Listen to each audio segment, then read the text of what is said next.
अस्सलाम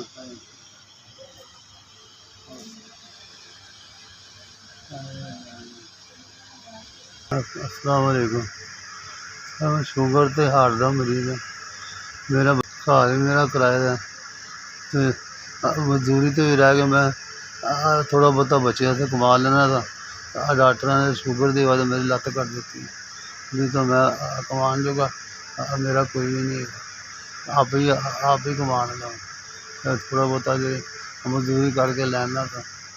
किराए का मकान है मेरा, मकान भी अपना नहीं गा, किसी किराए पर रहना। ठीक है, सिर्फ मेरिया बेटियां ही हुई तीन, बेटा कोई नहीं गा। मकान भी किराए ते मेरा कमान वाला होर कोई बंदा नहीं गा। तो हूँ मैं पैर कट गया तो मैं कमान तो भी रह गया हूँ। बस मैं मजदूरी करन गया था रिक्शे की, तो थले कोई पता नहीं लगा, मैंने कोई पतरी जी बज गई रिक्शे की। तो 2 दिनों के अंदर अंदर मेरा जख्म काला स्या हो गया। डॉक्टर ने मेरी लत्त वड़ दी।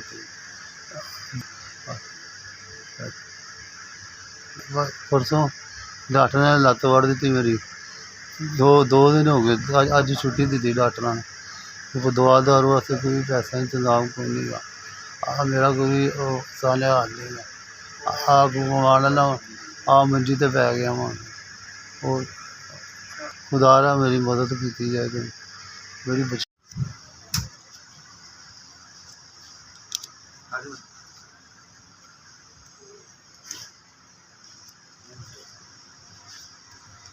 10,000 सानू मिले। अल्लाह तुहानू बहुत बहुत ज्यादा दे, जिंदगी दे, खुशहाली दे, सेहत दे, तंदुरुस्ती।